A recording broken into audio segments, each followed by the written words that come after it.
नमस्कार विद्यार्थी मित्रांनो, तुमचं स्वागत आहे जय हिंद पाठशाला या यूट्यूब चॅनलमध्ये. आता परीक्षा जवळ आलेली आहे आणि शेवटचे रिव्हिजन सर्वांचे चालू झाले असतील. ॲटलिस्ट 3 रिव्हिजन सगळ्यांचे झाले असतील, म्हणजे परीक्षेच्या गोंधळामध्ये आपला कुठलाही प्रश्न राहणार नाही किंवा कुठलाही प्रश्न आठवला नाही असं होणार नाही. चला तर मग अशाच प्रश्नांचा ओघ आणि त्यांचं स्पष्टीकरण घेऊन आलेली आहे मी आज इंडियन पॉलिटीमधील भारतीय संविधान निर्मिती प्रक्रिया. चला तर मग सुरुवात करूया आजच्या व्हिडिओला. प्रश्न क्रमांक पहिला, संघीय शासन व्यवस्थेमध्ये डॅश डॅश. पर्याय क्रमांक 1, सत्तेचे केंद्रीकरण केलेले असते. 2, सत्तेचे विकेंद्रीकरण केलेले असते. 3, यामध्ये केवळ एकच सरकार असते. आणि 4, यामध्ये केवळ प्रांतीय सरकार असतात. तर संघीय शासन व्यवस्था म्हटलं की सत्तेचं विकेंद्रीकरण केलेलं असतं, म्हणजे आपल्याला या प्रश्नाचं उत्तर सांगता येईल पर्याय क्रमांक 2. आता याच्यावरलं स्पष्टीकरण पाहायचं झालं तर आपल्या कलम 1 मध्ये सांगितलेलं आहे, इंडिया दॅट इज भारत हा राज्याचा संघ असेल असे नमूद केले. आणि त्याचबरोबर भारताचे वर्णन करत असताना डॉक्टर बाबासाहेब आंबेडकरांनी 2 कारणे सांगितली आहेत. त्यांनी सांगितलं की संघराज्य न करता राज्याचा संघ असं करण्यात आलं कारण राज्याचा संघ या शब्दात स्पष्ट उल्लेख आहे की सगळे राज्य एकत्र मिळून आलेले आहेत. आणि दुसरं म्हणजे भारताचे संघराज्य अमेरिकेच्या संघराज्याप्रमाणे करार करून एकत्र आलेले नाहीत, तर ते स्वतःच्या मनाने एकत्र आलेले आहेत. आणि दुसरं म्हणजे भारताच्या घटक राज्यांना संघराज्यातून बाहेर पडण्याचा अधिकार बिलकुल नाही. त्यामुळं आपल्याला असं म्हणता येईल की भारत हा राज्याचा संघ आहे जो की अविभाजक म्हणजेच अविभाज्य व अखंड देश आहे, परंतु केवळ प्रशासकीय सोय म्हणून भारताचे विविध राज्यांमध्ये विभाजन करतात आणि अधिकाराचे देखील विभाजन करून सत्तेचे विकेंद्रीकरण केले आहे, ज्यामध्ये राज्याच्या गरजा देखील संसदीय शासन पद्धतीचा अवलंब करण्यात आलेला आहे. त्यामुळं आपल्याला असं सांगता येईल की संघीय शासन व्यवस्थेमध्ये अधिकाराची विभागणी किंवा विकेंद्रीकरण केलेलं असतं. यानंतर दुसरा प्रश्न आहे, भारतीय राज्यघटना डॅश डॅश रोजी स्वीकारण्यात आली. आता स्वीकार आणि लागू ह्या वेगवेगळ्या डेट्स आहेत, त्यामुळं लक्षात ठेवायच्या आणि कायमस्वरूपी लक्षात ठेवायच्या, कारण यावर आयोग वेळोवेळी प्रश्न विचारत असतो. आता भारतीय संघराज्याचा म्हणजे राजघटनेचा स्वीकार केव्हा झाला तर नोव्हेंबर 26, 1949ला. आणि संघराज्य लागू केव्हा झालं तर 26 जानेवारी 1950ला. अशा 2 तारखा आहेत. पण आपल्याला इथं विचारलंय स्वीकार, म्हणजेच 26 नोव्हेंबर 1949 पर्याय क्रमांक 1 या प्रश्नाचं उत्तर आहे. आता याबद्दल अधिक माहिती अशी की 26 नोव्हेंबर 1949ला आपल्या भारतीय राजघटनेचा स्वीकार झाला. त्याचबरोबर प्रस्ताविकेमध्ये या तारखेचा उल्लेख केलेला आहे हे आपल्याला माहीत आहे. आणि संविधान सभेत शेवटचे म्हणजे 11वे सत्र हे 14 ते 26 नोव्हेंबर या दिवशी भरले होते. आणि याच दिवशी राजघटनेचा स्वीकार केला आणि त्या दिवशी सभागृहाचे सत्र समाप्त झाले म्हणून सांगितलेलं होतं. त्यानंतर लागू झाली 26 जानेवारी 1950ला. त्या दिवशी काय झालं तर आपल्याला 26 जानेवारीच हा का दिवस स्वीकारला तर डिसेंबर 1929 रोजी रावी नदीच्या काठावर पंडित नेहरूंनी याच दिवसाचं अध्यक्षतेखाली 44वं जे अधिवेशन भरलं होतं लाहोर, या दिवसाला स्वतंत्र दिन साजरा केलेला होता. म्हणून या दिवसाच्या स्मरणार्थ 26 जानेवारी 1950 रोजी आपली राजघटना अंमलात आणण्याचं निश्चित करण्यात आलं. हाच दिवस घटनेचा प्रारंभ दिन किंवा गणराज्य दिन म्हणून आपण साजरा करत असतो. यानंतर प्रश्न क्रमांक 3, डॅश डॅश हे भारतीय घटना समितीचे अध्यक्ष होते. आता घटना समितीचे अध्यक्ष विचारलेला आहे आपल्याला. मसुदा समितीचे डॉक्टर बाबासाहेब आंबेडकर आणि आपल्याला राजेंद्र प्रसाद हे आपल्या घटना समितीचे अध्यक्ष होते. जेव्हा कायदेमंडळ म्हणून कार्य करायची आपली घटना समिती तेव्हा जी.व्ही. माळवणकर हे अध्यक्ष होते.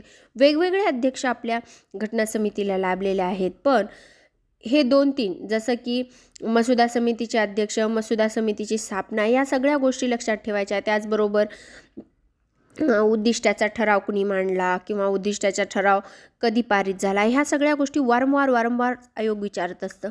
त्या सगळ्या गोष्टी व्यवस्थित लर्न करून जायच्या, म्हणजे आपला प्रश्न राहणार नाही.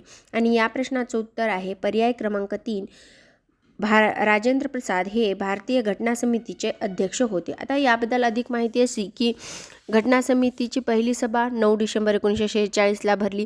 त्या दिवशी तात्पुरते आणि हंगामी अध्यक्ष म्हणून डॉक्टर सच्चिदानंद सिन्हा यांची निवड करण्यात आली. आणि त्या दिवशी पहिल्याच दिवशी 211 सदस्य हजर होते आणि त्यात 9 महिला सदस्य होत्या. हा सेंट्रल हॉलमध्ये ही जी परिषद भरली होती किंवा जी पहिली सभा भरली होती, जी न्यू दिल्लीमध्ये सेंट्रल हॉल आहे त्या हॉलमध्ये भरली होती.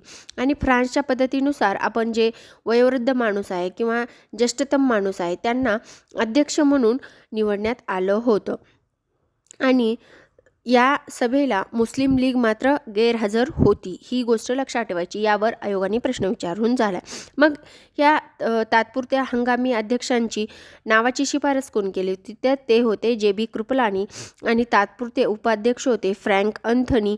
आणि त्याच दिवशी आपल्या देशाच्या संविधान सभेला शुभेच्छा सुद्धा पाठवलेल्या होत्या अमेरिका, चीन आणि ऑस्ट्रेलिया या देशांनी.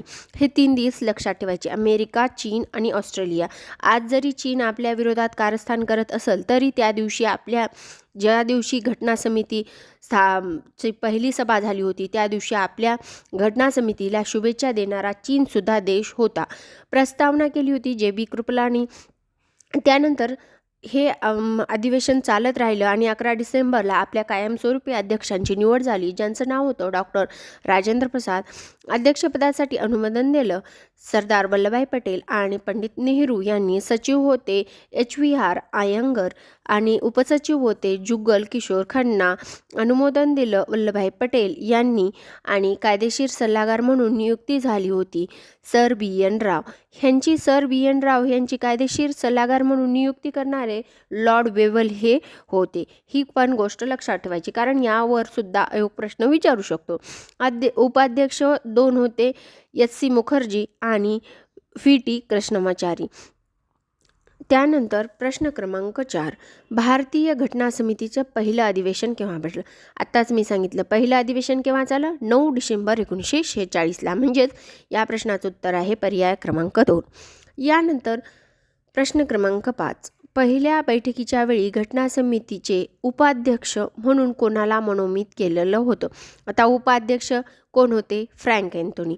याबद्दल सुद्धा मी माहिती सांगितलेली आहे. त्यानंतर प्रश्न क्रमांक 6. संविधान सभेचे कायदेविषयक सल्लागार कोण होते? हे सुद्धा मी सुरुवातीला सांगितलं होतं की संविधान सभेचे कायदेविषयक सल्लागार म्हटलं की सर BN राव. म्हणजेच या प्रश्नाचं उत्तर आहे पर्याय क्रमांक 4. यानंतर प्रश्न क्रमांक 7. इसवी सन 1946मध्ये भारतीय घटना समितीचे अध्यक्ष म्हणून कोणाची निवड करण्यात आली? आता 1946मधून भारतीय घटना समितीचे अध्यक्ष म्हणून डॉक्टर राजेंद्र प्रसाद यांची निवड करण्यात आली. हा प्रश्न डबल फिरून विचारलेला आहे. म्हणजेच या प्रश्नाचं उत्तर आहे पर्याय क्रमांक 3. यानंतर प्रश्न क्रमांक 8. 9 डिसेंबर 1946 रोजी दिल्ली येथे घटना समितीची पहिली बैठक घेण्यात आली. या समितीचे तात्पुरते अध्यक्ष म्हणून पुढीलपैकी कोणाची व्यक्तीची कामकाज पाहिले? आता कोणत्या व्यक्तीनं तात्पुरते अध्यक्ष म्हणून पाहिलेलं आहे? तर ते होते डॉक्टर सच्चिदानंद सिन्हा. म्हणजेच या प्रश्नाचं उत्तर आहे पर्याय क्रमांक 3. यानंतर प्रश्न क्रमांक 9. 9 डिसेंबर 1946 रोजी नवी दिल्लीमध्ये कॉन्स्टिट्यूशन हॉलमध्ये घटना समितीची पहिली बैठक भरली. त्या हॉलला आत्ता डॅश डॅश म्हणतात, तर त्या हॉलला आत्ता पार्लमेंट हाऊसचा सेंट्रल हॉल म्हणतात. आता आपली नवीन पार्लमेंट बांधलेली आहे आणि हा जो सेंट्रल हॉल आहे तो पाहण्यासाठी खुला केलेला आहे. म्हणजेच या प्रश्नाचं उत्तर सांगता येईल आपल्याला पर्याय क्रमांक 2. यानंतर प्रश्न क्रमांक 10. खालील विधानांचा विचार करा किंवा विचारात घ्या. आहे 1946च्या कॅबिनेट मिशननुसार भारताची संविधान सभा गठीत झाली. एकदम बरोबर आहे. 1946चं कॅबिनेट मिशन, ज्याला त्रिमंत्री योजना म्हणून आपण ओळखतो, त्यामधल्या त्रिमंत्र्याचं सुद्धा आपल्याला बरेचदा प्रश्न विचारलेला आहे, ज्यामध्ये लॉरेन पॅथिक्स, स्टेपर्ट क्रिप्स आणि AV अलेक्झांडर हे 3 सदस्य होते. यानंतर ब आहे, भारतीय संविधानाची पहिली बैठक 9 डिसेंबर 1946 रोजी संपन्न झाली. हे पण बरोबर आहे. त्यानंतर भारतीय संविधानाचे 11वे सत्र 14 नोव्हेंबर ते 26 नोव्हेंबर 1949 या काळात पार पडले. हे पण बरोबर आहे. म्हणजे आपल्याला बरोबर कोणते आहे म्हटले तर वरीलपैकी सर्व बरोबर आहे. अ, ब, क. म्हणजेच या प्रश्नाचं उत्तर आहे पर्याय क्रमांक 3. यानंतर प्रश्न क्रमांक 11, भारतीय राजघटनेच्या निर्मिती दरम्यान संविधान सल्लागार म्हणून कोणाची नियुक्ती करण्यात आली. आता संविधान सल्लागार म्हणून सर BN राव यांची नियुक्ती केली होती. आणि कुणी केली होती तर ते लॉर्ड वेवेल यांनी केलेली होती. ही गोष्ट लक्षात ठेवायची. यानंतर प्रश्न क्रमांक 12, खालील विधानांचा विचार करा. अ आहे, डॉक्टर BR आंबेडकर हे मसुदा समितीचे अध्यक्ष होते. एकदम बरोबर आहे. ब आहे, HJ खांडेकर हे या समितीचे सदस्य होते. हे मात्र चूक आहे, कारण या समितीचे सदस्य कोण कोण होते तर N. गोपालस्वामी अय्यंगर, अल्लादी कृष्ण अय्यर, सय्यद अहमद सादुल्ला आणि N. माधवराव आणि TT कृष्णामाचारी. TT कृष्णामाचारी यांची DP खेतांत यांच्या मृत्यूनंतर नियुक्ती झालेली आहे. आणि सर BN राव यांची BL मित्तल यांनी राजीनामा दिल्यामुळं नियुक्ती झालेली होती. आणि मसुदा समितीची पहिली सभा ही 29 ऑगस्ट 1947 रोजी भरलेली होती. म्हणजेच या प्रश्नाचं उत्तर आहे पर्याय क्रमांक 2. यानंतर प्रश्न क्रमांक 13, खालीलपैकी कोण संविधान सभेच्या सदस्य होत्या. तर आता आपल्याला सांगता येईल संविधान सभेच्या सदस्य म्हटलं की विजयालक्ष्मी पंडित, त्यानंतर सुचेता कृपलानी, सरोजिनी नायडू. सुब्बलक्ष्मी ह्या नव्हत्या. सुब्बलक्ष्मी ह्या कलकत्त्याच्या होत्या. म्हणून आपल्याला अ, क, ड हे उत्तर सांगता येईल. म्हणजेच पर्याय क्रमांक 2 हे या प्रश्नाचं उत्तर आहे. आता संविधान सभेच्या महिला सदस्य कोण कोण होत्या. पहिल्या संविधान सभेला जे की 211 सदस्य हजर झाले होते त्यामध्ये 9 महिला होत्या. ही पण गोष्ट खूप महत्त्वाची आहे आणि ती लक्षात ठेवायची.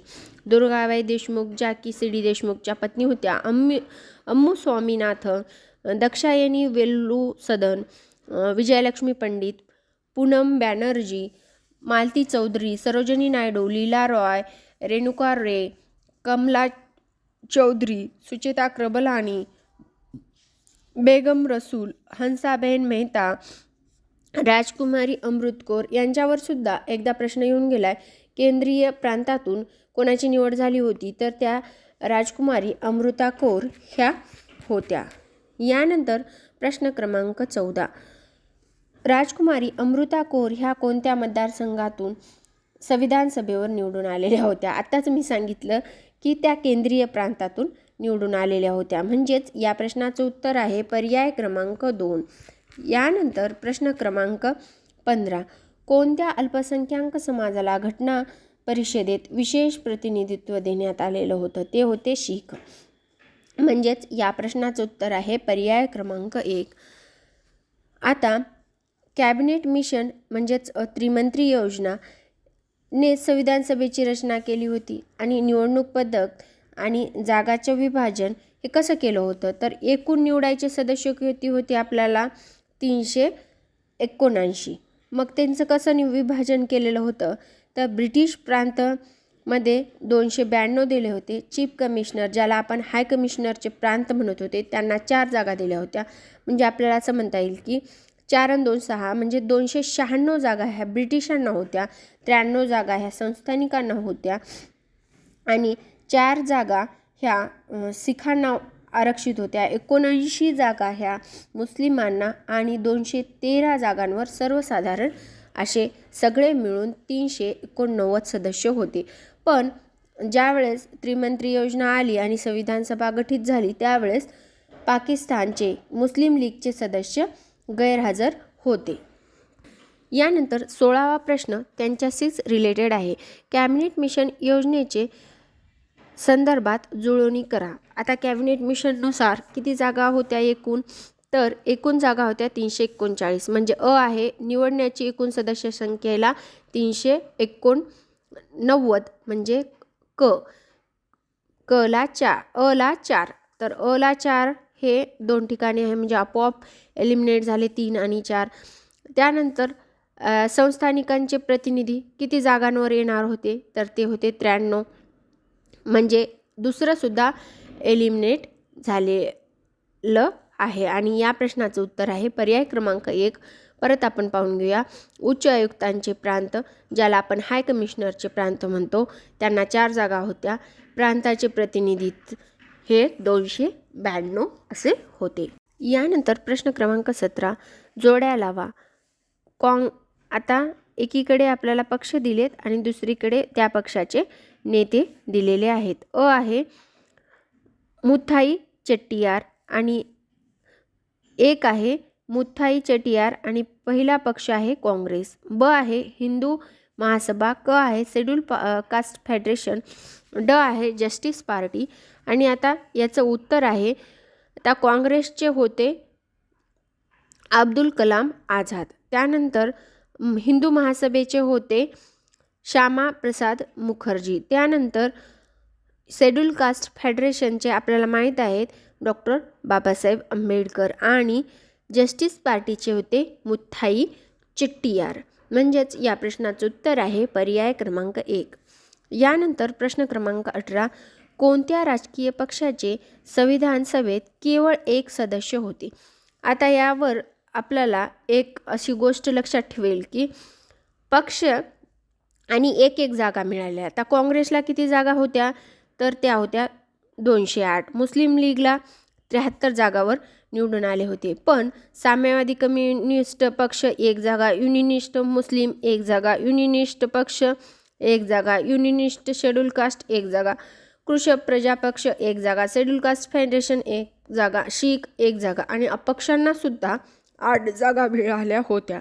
अशा 296 जागा वर निवडणुका झालेल्या होत्या. आणि 93 जागा तर नामनिर्देशित करणार होते संस्थानिकाचे प्रतिनिधित्व. म्हणजेच आपल्याला असं सांगता येईल की कृषक प्रजा पक्ष, शेड्यूल कास्ट फेडरेशन, कम्युनिस्ट पक्ष या अ, ब, क पक्षांना 1 जागा भेटल्या होत्या.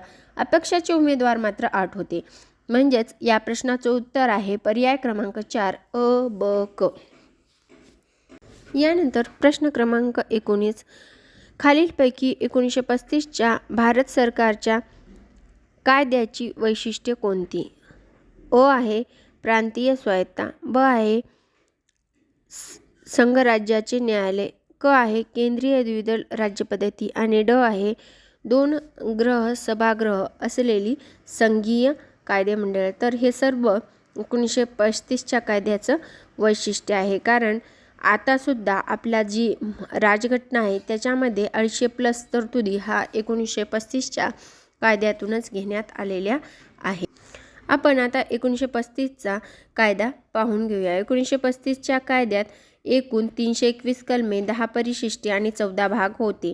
मूळ राजघटनेत या कायद्यातील 250+ तरतुदी घेण्यात आलेल्या आहेत. आता शिफारशी काय काय होत्या या कायद्याच्या, तर अखिल भारतीय संघराज्य स्थापन करणे बरोबर. संघसूचित 59 विषय होते, राज्यसूचित 54 विषय होते, समवर्ती सूचित 36 विषय होते आणि यांच्या माध्यमातून केंद्र राज्य अधिकाराचे विभाजन केलेलं होतं. त्याचबरोबर तिसरी होती दुहेरी शासन व्यवस्था रद्द करून त्याऐवजी प्रांतिक स्वायत्ता देण्यात आली होती. चौथं होतं केंद्रात दुहेरी शासन व्यवस्था प्रत्यक्ष तरतूद अंमलात आलेली नव्हती. आणि 5वं होतं 11 प्रांतापैकी बंगाल, बॉम्बे, मद्रास, बिहार, आसाम व संयुक्त प्रांत येथे द्विग्रही कायदेमंडळ. आणि 6वं होतं अनुसूचित जाती, महिला आणि कामगार यांना स्वतंत्र मतदारसंघाची तरतूद होती. 7वं होतं 1858 मध्ये स्थापन झालेल्या इंडियन काउन्सिल रद्द करून त्याऐवजी भारत मंत्र्याची सल्लागार गटाची नियुक्ती करावी. त्यानंतर 8वं होतं मतदानाचा अधिकार वाढविणे, एकूण लोकसंख्येच्या 10% लोकांना मतदान मिळणार होतं. त्याचबरोबर 9वं होतं भारतीय रिझर्व्ह बँकेची स्थापना. 10वं होतं संघराज्यीय न्यायव्यवस्थेचे स्थापन करणे आणि 11वं होतं संयुक्त लोकसेवा आयोगाची स्थापना. यानंतर प्रश्न क्रमांक 20, संविधान सभेत खालीलपैकी कोणती विधाने सत्य आहेत? अ आहे ती प्रौढ मताधिकारावर आधारलेली नव्हती, हे एकदम बरोबर आहे. त्यानंतर ब आहे ती प्रत्यक्ष निवडलेली संस्था होती, हे मात्र चुकीचं आहे, कारण ती एकल संक्रमणीय पद्धतीने अप्रत्यक्षरित्या निवडलेली होती. क आहे ब्रिटिश भारतात 292 जागा देण्यात आलेल्या होत्या. 292 जागा ब्रिटिश भारतीयांसाठी दिलेल्या होत्या आणि त्याच्यामध्ये कमिशनर प्रांताला 4 दिल्या होत्या, म्हणजे 296 जागा अशा ब्रिटिश भारतास होत्या. आणि ड आहे ती विविध समित्याद्वारे कार्य करत होती. म्हणजे अ आणि ड एकदम बरोबर आहे. आपल्याला सत्य विचारले, म्हणजेच या प्रश्नाचं उत्तर आहे पर्याय क्रमांक 3. आता याचं योग्य स्पष्टीकरण पाहावयास भेटतं. जसं की अ, संविधान सभेत सदस्यांची निवड ही प्रौढ मताधिकारांवर आधारलेली नव्हती, तर ती एकल संक्रमणीय पद्धतशीर पद्धतीवर आधारलेली होती. आणि ब चुकीचं जे म्हटलं होतं ती तर संविधान सभा ही अप्रत्यक्षपणे निवडलेली होती आणि ब्रिटिश भारतात 296 जागा म्हणजे 292 ह्या ब्रिटिश प्रांतांसाठी होत्या आणि 4 जागा ह्या कमिशनरच्या होत्या. संस्थानिकांसाठी 93 जागा होत्या. आणि ड आहे मुख्य समित्या ह्या 8 व इतर दुय्यम समित्या होत्या. ह्या गोष्टी पण लक्षात ठेवायच्या. याचा दुसरा एक भाग मी अपलोड करील, तोही पाहून घ्या, म्हणजे तुमचा भारतीय संविधानावर सभेवर आलेला एकही प्रश्न राहणार नाही. व्हिडिओ शेवटपर्यंत पाहिल्याबद्दल धन्यवाद. आणि हो, चॅनलला सबस्क्राईब करा, जास्तीत जास्त गरजू मित्रांपर्यंत शेअर करा आणि हो, व्हिडिओ आवडल्यास लाईक करायला मात्र विसरू नका.